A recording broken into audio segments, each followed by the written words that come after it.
Kali ini hadirin rahimakumullah, kita ingin lebih dalam mereview ulang apa yang sudah kita sindir dan kita diskusikan pada pekan yang lalu tentang biografi beberapa orang sahabat Nabi ridwanullahi alaihim. Di antaranya adalah Thalhah bin Ubaidillah, kemudian Sa'ad bin Abi Waqqas, kemudian akan membahas sedikit banyak tentang Zubair bin Awam radhiyallahu anhum ajma'in. Jadi 3 sahabat yang ingin kita bahas pada kesempatan kali ini. Thalhah bin Ubaidillah, pekan yang lalu sebenarnya saya sudah bahas, tapi kita ingin menambahkan info-info yang penting tentang sosok Thalhah ini. Orang Mekah, dan dalam istilah syariat Islam atau dalam Al-Quran disebut dengan muhajirin. Tolong ditandain. Jadi orang-orang Mekah yang hidup di zaman Nabi kemudian di Madinah namanya muhajirun atau muhajirin. Orang-orang Madinah yang membantu menerima kedatangan para muhajirun itu disebut dengan Ansar. Ini predikat yang tidak terulang lagi. Orang Mekah yang hidup zaman sekarang kalau dia pergi dan pindah ke Madinah nggak bisa disebut dengan muhajirun. Orang Madinah yang menerima keluarganya yang mungkin pindah di tahun 2019 yang lalu, pindah ke Madinah dan diterima dengan tangan terbuka karena dia orang Madinah, tidak bisa disebut dengan Ansar. Jadi itu hak privilege para sahabat yang hidup di zaman itu bersama Nabi SAW. Dan penamaan itu dari langit, dari Allah Subhanahu Wa Taala, ada di dalam Al-Quranul Karim. Di antara para muhajirin ini ada yang disebut dengan 10 sahabat yang dijamin masuk surga, dan mereka semuanya adalah sahabat yang pertama kali memeluk Islam. Dalam sebuah hadis diriwayatkan oleh Abdurrahman bin Auf, dia bercerita bahwa Nabi menyebut 10 orang sahabat, dimulai dari Abu Bakar, diakhiri dengan dia sendiri, Abdurrahman bin Auf, dan mereka semua dijanjikan oleh Nabi dengan surga Jannatun Na'im. Sehingga kita kenal dalam sejarah kita dengan kumpulan sahabat 10 orang yang dijamin masuk surga. Begitu kita ngasih istilah. Salah seorang dari 10 orang ini adalah Thalhah bin Ubaidillah. Nah ini dia. Jadi dia bukan orang Madinah, tapi dia orang Mekah. Thalhah ini dia punya 11 laki-laki, maksudnya anak laki-laki, dan 4 orang anak perempuan. Yang unik dari anak-anak laki-lakinya diberi nama dengan nama-nama Nabi. Musa bin Thalhah, Isa bin Thalhah, Imran bin Thalhah, Muhammad bin Thalhah, begitu dia. Nah, ini ciri khas dari Thalhah, dia punya anak banyak, laki dan perempuan. Dan dalam pertempuran Badar, Thalhah ini belum mencuat, karena biasanya ada rising star ya. Kalau perang Badar tuh hero-nya siapa gitu. Perang Uhud baru muncul nama Thalhah ini, ditulis dengan tinta emas oleh sejarah Islam. Ketika seluruh anggota pasukan kaum muslimin mati-matian mempertahankan front yang terakhir mereka, itu kan kalah perang Uhud ya. Dan betapa banyak kekalahan kita bisa mengambil pelajaran. Ini ungkapan ulama. Betapa banyak kekalahan dan kegagalan justru kita bisa mengambil pelajaran. Dan betapa banyak kemenangan tidak ada pelajaran pun yang kita bisa ambil di situ. Bisa diresapi ini kalimatnya. Orang kalau menang biasa aja, tapi kalau kalah, gagal dalam proyek, gagal dalam bisnis, kita berpikir kreatif supaya jangan gagal lagi. Itu hikmah dari perang Uhud. Jadi Nabi mundur ke belakang, punggung beliau ke arah Uhud, ke arah Madinah, dan dekat dengan gunung bukit Uhud itu. Sahabat 11 orang di sana mati-matian mempertahankan jangan sampai gerombolan Quraisy ini menyentuh satu rambut pun tubuh Nabi SAW. Dan ternyata ada orang yang paling mengamuk kayak banteng ketaton, namanya Thalhah bin Ubaidillah. Dan dia pedangnya ini banyak patah semua sampai jatuh ke bawah. Akhirnya tidak ada lagi yang bisa merintangi Nabi kecuali tubuhnya. Jadi orang mau menusuk Nabi dari atas, dia pasang kepalanya, sobek di sini. Orang mau menghantam Nabi dari bawah, dia pasang perutnya, sobek perutnya. Dan terakhir orang mau menimpas Nabi dari arah lehernya, ditangkisnya pakai tangan. Itu sebabnya kenapa Tolha bin Ubaidillah kutung tangannya, nggak ada tangannya di sini. Masya Allah, ini orang perjuangan untuk Nabi. Dan Nabi di kemudian hari membanggakan hal itu di depan para sahabat. Ketika Nabi mengenang memori pertempuran Uhud yang fenomenal, kata Nabi, waktu pertempuran Uhud tidak ada satu manusia, makhluk pun yang lebih dekat mempertahankan diriku kecuali di kananku ada Jibril alaihi salam dan diriku di samping kiriku adalah Tolha bin Ubaidillah radhiyallahu anhu. Selesai pertempuran, ini Tolha ini terangguk bak orang mati, padahal belum. Digotong ke rumahnya, anak dan keluarganya berusaha untuk mengobatinya. Diriwayatkan oleh Ummu Ishaq binti Tolha, anak perempuan Tolha. Kulihat ayah mukanya dengan tangannya bersimpuh darah semua. Dan ketika kami berusaha mengobati, ada 24 luka menganga di sekujur tubuhnya. Bayangkan itu demi Nabi SAW. Tolha bin Ubaidillah, dia termasuk sahabat yang include dalam perang fitnah. Perang fitnah itu kan perang antara sahabat Nabi ya. Nah ini memilukan ini. Kalau bapak-bapak dan hadirin ingin meneliti lebih dalam tentang perang fitnah ini, baca buku Malapetaka Terbesar dalam Islam, tulisan seorang profesor Mesir namanya Husanain Haikal. Saya sudah baca buku itu waktu saya masih SD, Pak. Bukunya tebal begini, terjemahan bahasa Indonesia. Bapak-bapak jangan kalah dengan anak SD. Buku saya berat bacaannya dulu. Bapak saya dulu bilang begini, "Leh, pahamkah kamu isinya?" Tapi saya suka baca dulu, memang mulai kecil suka itu, dan memori itu terkenang. Jadi ada perang fitnah di antara sahabat, antara Ali melawan Muawiyah dalam perang Siffin. Kemudian Ali melawan istri Nabi. Coba bayangkan, sahabat Nabi melawan sahabat Nabi, namanya Aisyah radhiyallahu anha, dalam perang Jamal. Ini Tolha pro ke salah satu dari sahabat ini. Dia tidak netral. Beda dengan Sa'ad bin Abi Waqqas. Sa'ad bin Abi Waqqas dia nggak mau, ini sahabat Nabi, ini sahabat Nabi. Saya cinta kalian semua. Dia nyepi keluar dari Madinah. Berbeda dengan Tolha. Tolha dia pro sama Utsman, sehingga dia terlibat pertempuran fitnah itu radhiyallahu an. Kemudian meninggal dan dikuburkan di Basrah, Irak sekarang. Di dekat, di pinggir sungai Dujlah itu. Dan kebetulan ketika kuburnya itu dekat banget. Ini kisahnya menarik, banyak yang nggak tahu ini. Saya kalau nggak merujuk tentang Tolha, nggak tahu kisahnya ini. Jadi dia dikuburkan, disemayankan di kuburan yang terletak di bawah jembatan. Di bawahnya ada sungai yang mengalir di kota Baghdad, Irak, atau Busra itu. Karena dikubur tepi sungai, terjadilah hal yang berikut.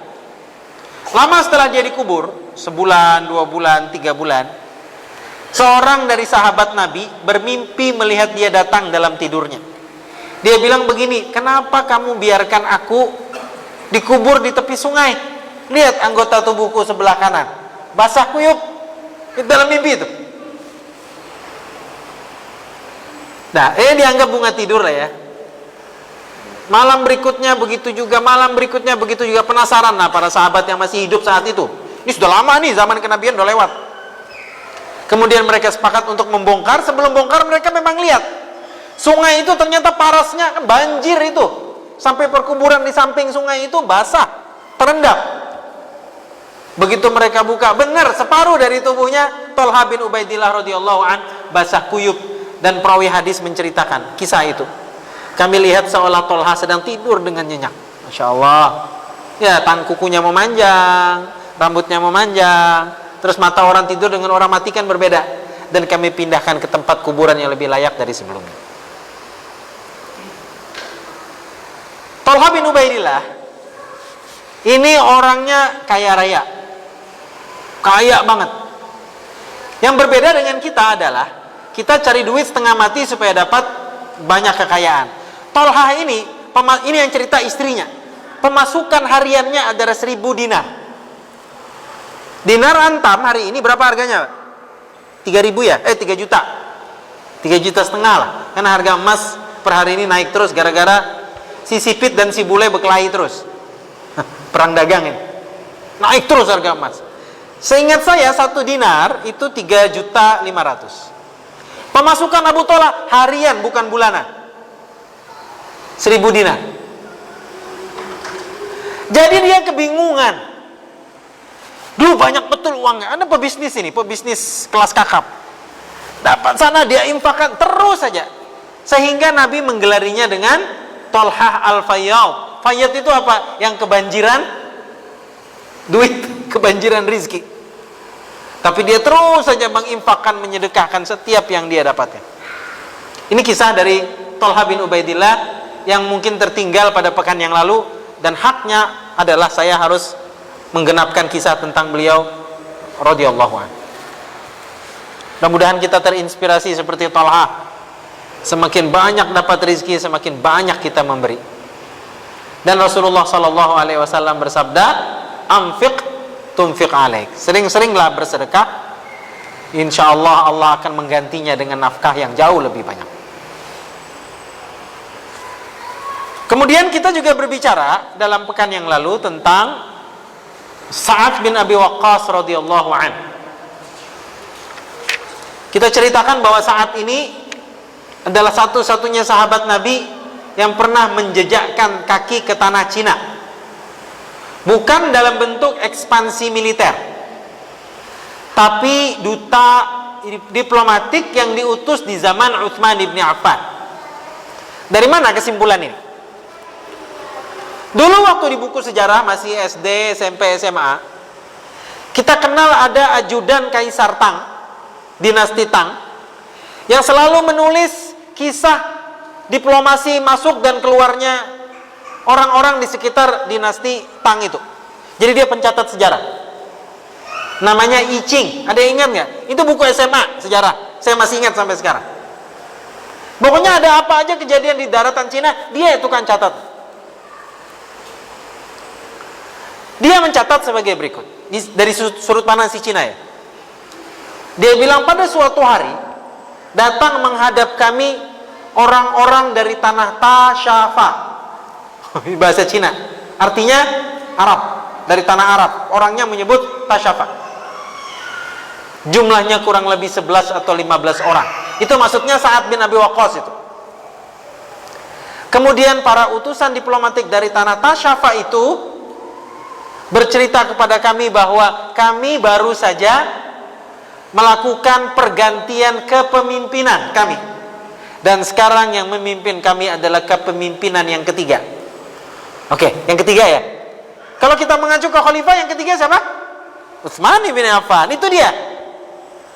Jadi dari sudut pandang Sa'ad bin Abi Waqqas klop bahwa dia diutus oleh Utsman bin Affan.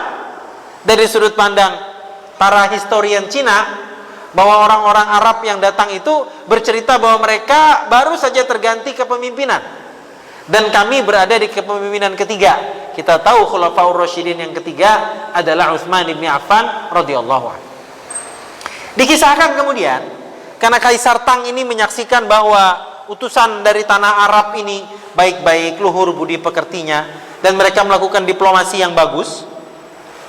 Kaisar ini memang tidak masuk Islam dia, karena memang misi itu bukan misi keagamaan.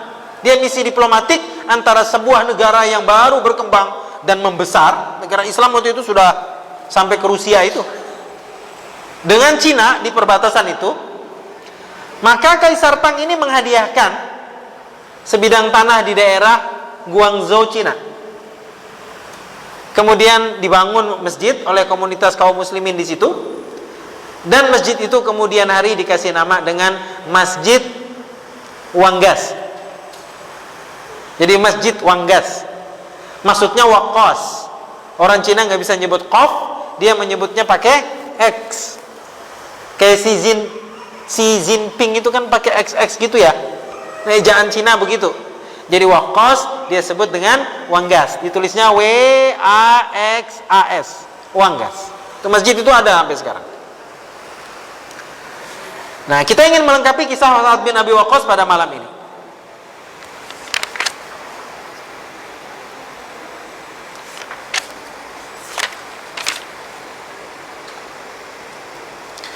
Dari Aisyah radhiyallahu anha, dia berkata, pada malam pertama setibanya di Madinah, Rasulullah sallallahu alaihi wasallam terjaga semalaman.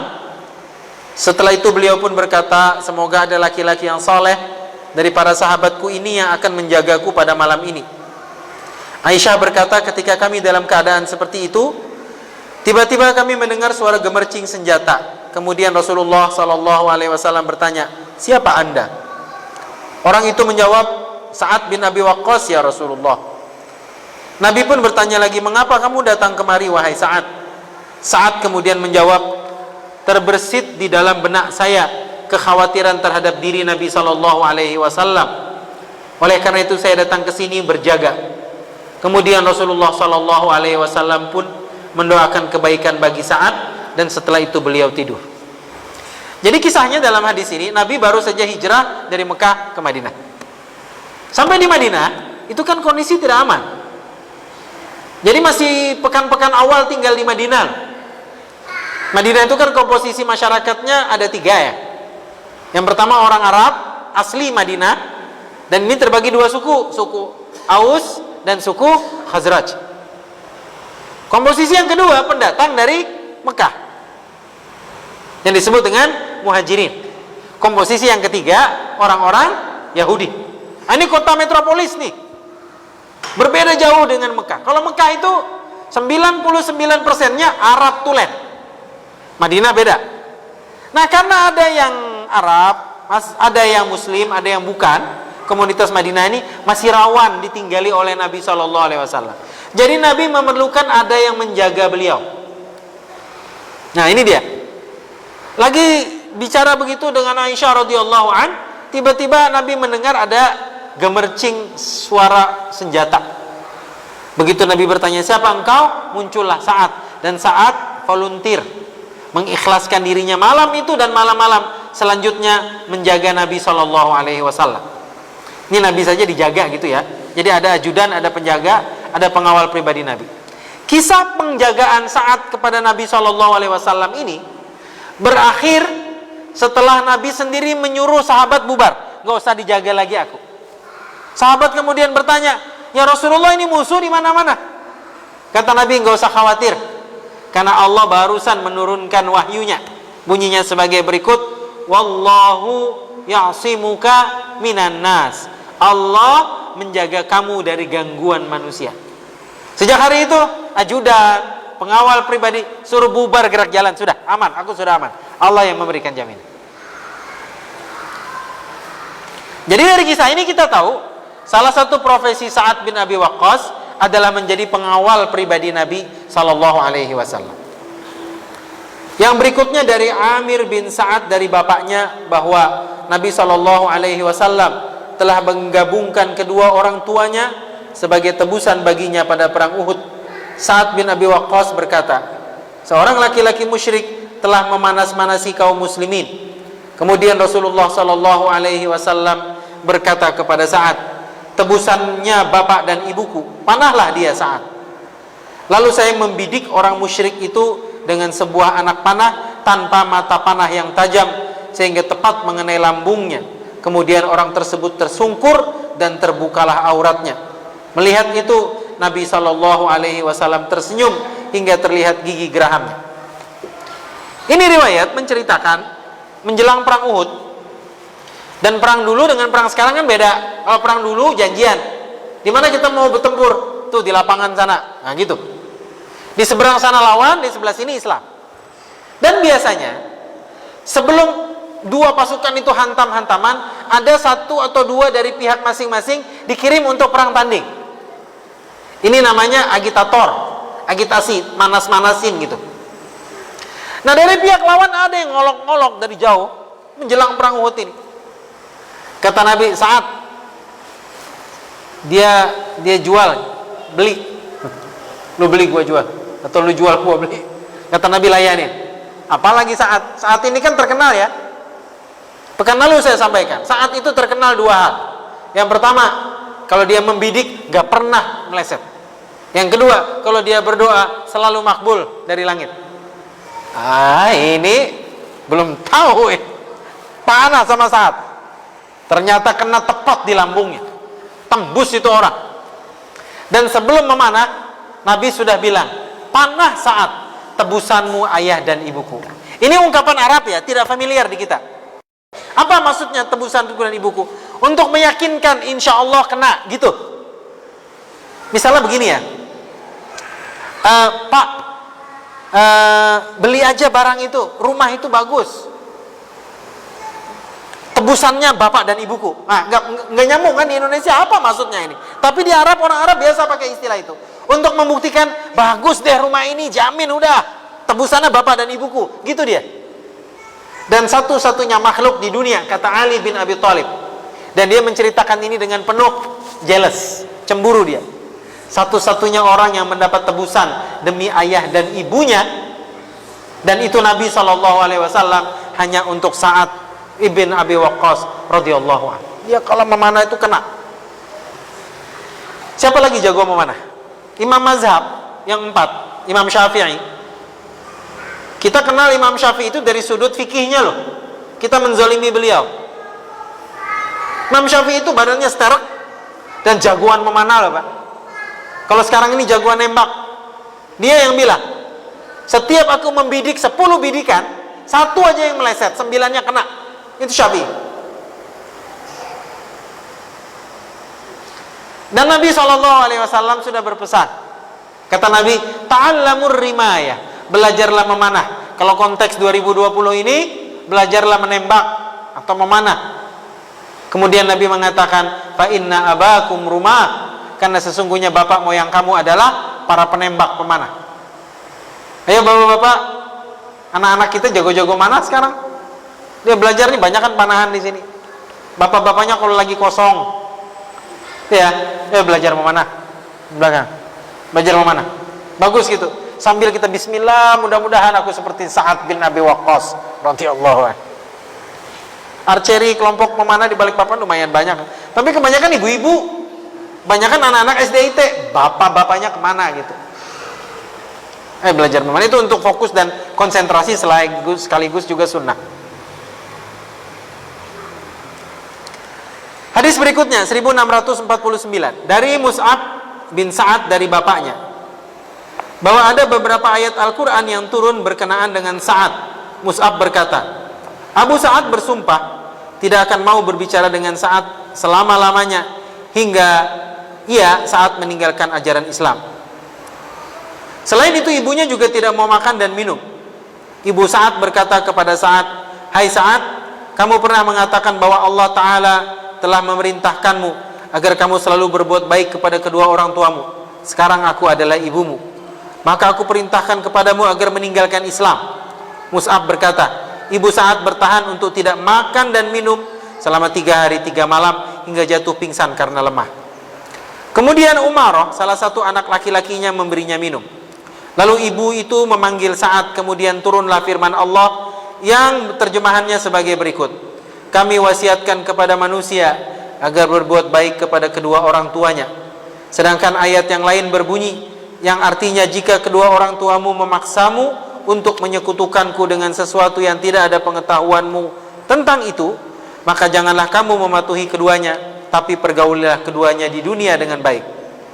Saat berkata, Rasulullah SAW pernah memperoleh rampasan perang yang sangat banyak, dan ternyata di dalamnya ada sebilah pedang. Sebelum kita lanjutkan, jadi saat ini punya seorang ibu, dan ini wanita kaya raya, hartawan di kota Mekah. Dia tidak masuk Islam, dan dia meminta setelah dia mendengar Sa'ad ini keluar dari agama nenek moyang, agar Sa'ad kembali ke ajaran agamanya. Dan dia tahu bahwa agamanya Sa'ad yang baru menyuruh berbakti sama orang tua. Dia tahu itu. Dan dia bilang, Sa'ad, bukankah Allahmu menyuruh kamu taat kepada orang tua. Ya, kata Sa'ad, aku ibumu, aku perintahkan kamu keluar dari Islam. Apa kata Sa'ad? Dalam riwayat yang lain diceritakan, ibu, saya sayang sama ibu, apapun yang ibu pinta aku akan turuti, kecuali satu, keluar daripada Islam.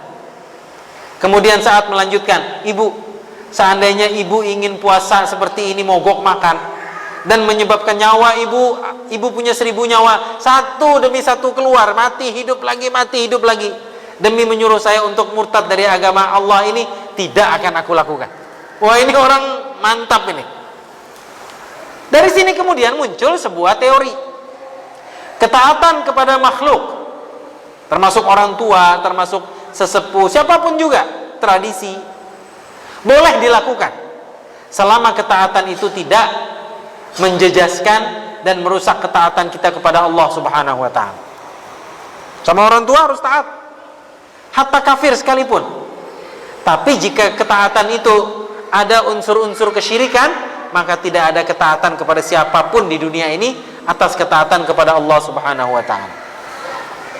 Saat berkata, Rasulullah Shallallahu alaihi wasallam pernah memperoleh rampasan perang yang sangat banyak, dan ternyata di dalamnya ada sebilah pedang.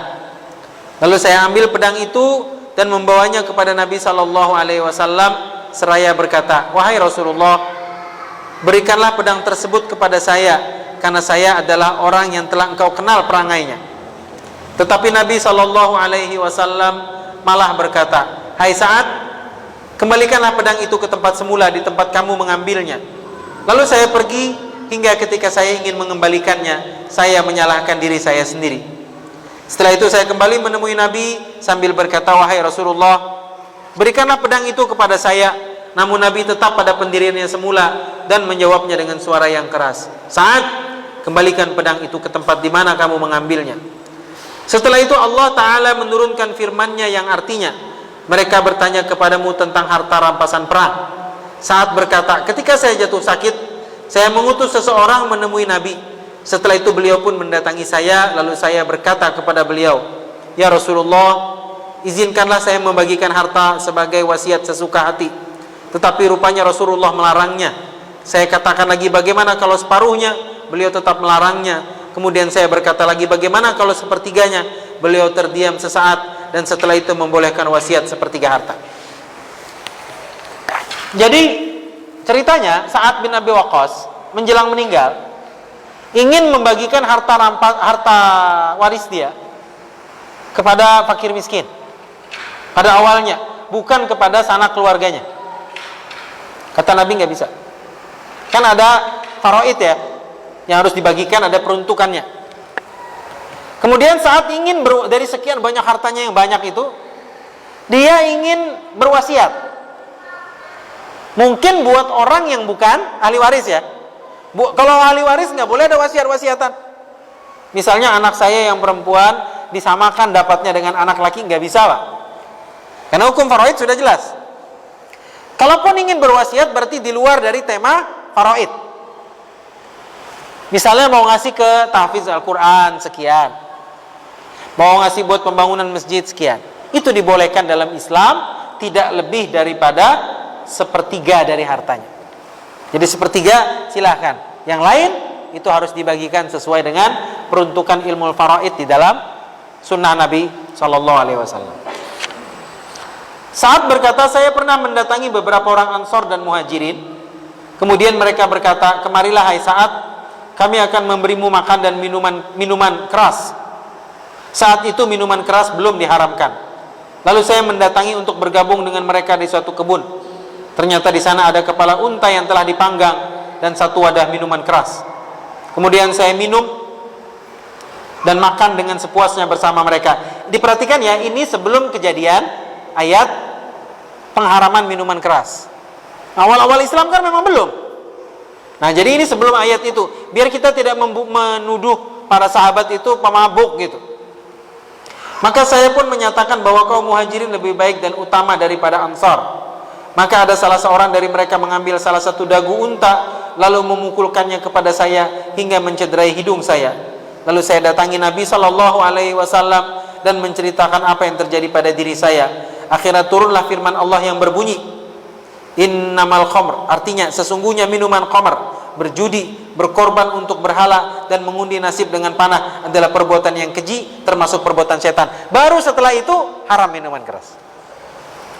Jadi kalau kita membaca sebuah hadis menceritakan tentang ada sahabat yang mabuk, itu berarti sebelum turunnya perintah atau larangan tentang minuman keras. Ini seperti ini. Dan gara-gara peristiwa ini, jadi Sa'ad dan beberapa temannya minum minuman keras di sebuah kebun, sehingga terjadilah perkelahian di antara mereka. Dan Sa'ad pulang bercerita kepada Nabi peristiwa itu, barulah turun ayat, ini sebab musabab pengharaman minuman keras. Minuman keras itu kan bikin masalah di mana-mana. Orang terbunuh gara-gara mabok. Malaysia sekarang ini lagi heboh, karena saya baru dari sana. Baca berita, dikit-dikit orang ketabrak minuman keras. Bawa mobil di tol, mati minuman keras. Orang kelahi sana minuman keras. Kalau kita mungkin tabrak gara-gara minuman keras, ya jarang lah ya. Tapi perkelahian, perzinahan, pencurian dan seterusnya, latar belakang ini minuman keras. Tahun 60-an, itu Presiden Amerika dengan setengah mati, dengan slogan-slogan di mana-mana, berusaha mengharamkan minuman keras di seluruh daratan Amerika. Sukses? Gagal total. Karena memang di balik setiap kriminal pasti ada minuman keras. Dan yang pertama kali dilarang oleh Islam setelah komunitas Madinah terbentuk dan negara Madinah stabil adalah jangan ada orang yang berani mendekati minuman keras. Nah ini di sini muncul pengharaman itu semua. Abu Bakar Siddiq radhiyallahu an pernah ditanya oleh anak perempuannya Aisyah radhiyallahu anha. Anaknya bertanya, "Ayah, sebelum Islam, sebelum engkau mengenal Allah, masuk Islam, mengenal Rasul, ayah pernah mabok kah?" Zaman jahiliyah ya. Kata Abu Bakar Siddiq, amit-amit, tidak pernah. Abu Bakar Siddiq itu dia mulai zaman jahiliyah, masih kafir, dia termasuk orang yang menjaga maruah dia, wibawanya. Sampai kafir sekalipun dia nggak pernah menyembah berhala. Coba bayangkan. Dan saat kafir sekalipun dia tidak pernah mabok. Ditanya sama Aisyah, kok bisa ya? Dia ngasih alasan untuk tidak pernah menyembah berhala.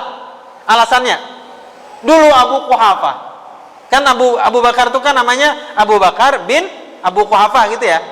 Abu Quhafah dulu mengajak aku waktu aku masih kecil, usia 15-10 tahun, pergi ke sekitar Ka'bah. Ditaruhnya aku, artinya anak kecil ya, kamu tunggu ayah di sini, dia ada urusan bisnis ke pasar di dekat Ka'bah. Tinggalnya anaknya di situ. Kemudian anaknya sebelum berangkat itu disuruhnya, coba kamu sembah-sembah lah, ini ada Tuhan kita. Depan Ka'bah kan banyak berhala itu. Baik kata Abu Bakar, namanya Tuhan ya diliatinnya sambil nunggu ayah bisnis di pasar.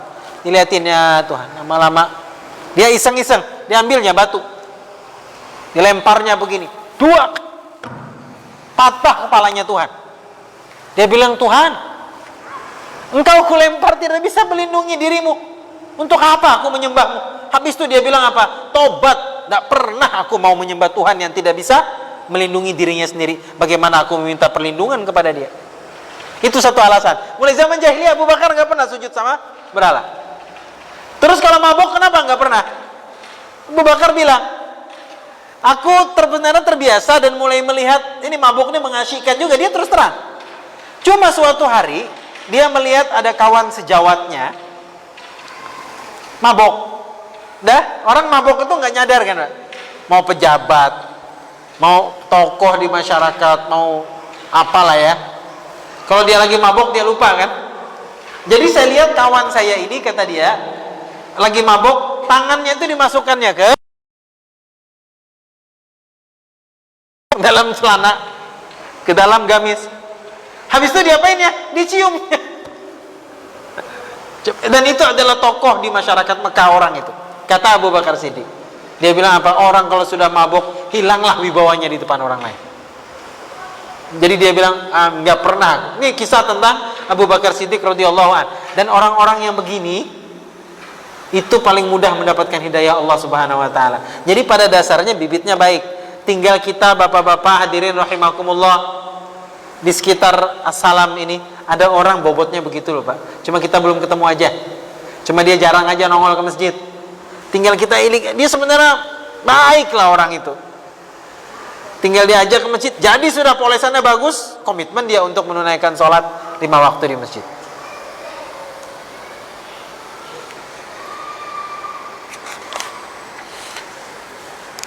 Hadis yang berikutnya, an Sa'ad qala kunna ma'an Nabi sallallahu alaihi wasallam sittata nafar.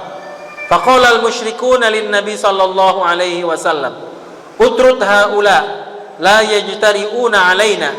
Qala wa kuntu ana wa ibnu Mas'udin wa rajulun min Hudzailin wa Bilalun wa rajulani lastu usammihima fawaqa'a fi nafsi Rasulillah sallallahu alaihi wasallam ma syaa Allahu an yaqa' fahaddatha nafsahu fa anzalallahu ta'ala wa la tatrudil ladzina yad'una rabbahum bil ghadati wal 'ashyi yuriduna wajha. Dari Sa'ad dia berkata, pada suatu saat kami berenam menyertai Nabi sallallahu alaihi wasallam. Kemudian orang-orang musyrik berkata kepada Rasulullah, usirlah orang-orang yang tidak akan berani melawan kami.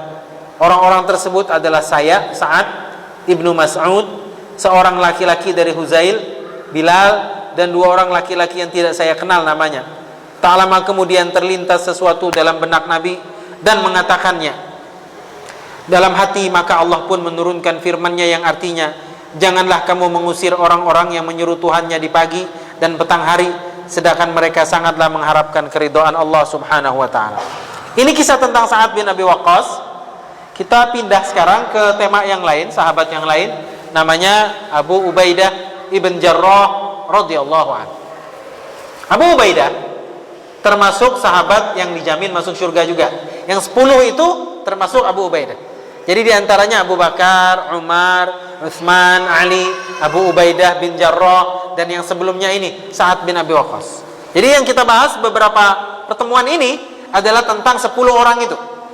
Sekarang kita masuk tentang Abu Ubaidah bin Jarrah. Abu Ubaidah itu tampilan fisiknya buat orang sekarang nggak bagus. Dia pada dasarnya ganteng. Cuma gigi ininya, ini 2 depan ini, tangga. Coba kalau ada orang sekarang giginya nggak ada, jadi sebelumnya biasa aja kalau dia diam, bagus gitu. Tapi begitu senyum nggak ada 2 di sini, gimana tampang orang? Tapi kebalikannya dengan Sa'ad, itu yang bikin dia tambah ganteng. Pengecualian ini, mau tahu kisahnya? Jadi perang Uhud, kan itu kan sebagian sahabat membentengi Nabi, termasuk yang sebelumnya ya, Thalha bin Ubaidillah. Kemudian ada pedang atau panah dari musuh itu berkelebat menghantam baju zirah Nabi. Baju zirah itu loh, baju besi itu. Kan satu tubuh Nabi. Kita tahu ya, Nabi ini kalau sebenarnya minta sama Allah, ya Allah jadikan aku kebal Pak, bisa aja. Tapi ternyata Nabi nggak ngajarkan kita begitu ya. Sehebat-hebatnya Nabi kalau ditusuk juga berdarah gitu. Itu pelajaran buat kita, supaya hebatnya kita doanya makbul, tetap saja harus cari sebab musabab supaya jangan tertusuk. Jadi Nabi tertusuk itu akibatnya biasanya kalau besi atau kaleng itu robek gitu, kan sobekannya masuk ke dalam, gitu ya. Dibiarkan sakit, ditarik keluar juga nyangkut di daging. Ini sahabat ini berlomba-lomba untuk melepaskan pakaian besi itu dari tubuh Nabi dalam perang Uhud.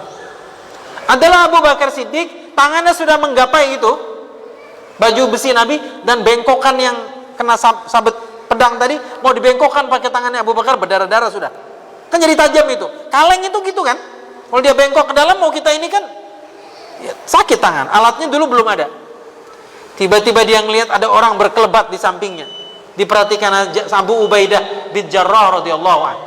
Kata Abu Ubaidah, biarkan Abu Bakar Siddiq, aku juga mau mencium bau surga. Kata Abu Bakar, monggo silakan. Apa yang dia lakukan? Dia perhatikan tangan Abu Bakar tadi nggak bisa membuka. Dia pakai giginya. Nah itu ceritanya. Dia gini, terbuka itu bengkokan itu, dan tanggal jatuh ke bawah. Dah, semua mulai hari itu melihat wajah Abu Ubaidah bin Jarrah lebih ganteng dari sebelumnya. Kenapa? Karena giginya itu hilang gara-gara membantu Nabi SAW. Saya membayangkan kalau kita mengamalkan sunnah Nabi, itu orang yang hidup bersama dengan Nabi, berjuang untuk Nabi, menunjukkan cinta kepada Nabi. Orang aja jadi ganteng gitu ya. Masa Allah tidak memberikan kegantengan kepada orang-orang yang mencintai Nabi dan berusaha mengamalkan sunnah Nabi sallallahu alaihi wasallam. Aku lu qouli hadza wa astaghfirullahal azim. Kita lanjutkan pekan depan. Subhanakallahumma wa bihamdika asyhadu an la ilaha illa anta astaghfiruka wa atubu ilaik. Assalamualaikum warahmatullahi wabarakatuh.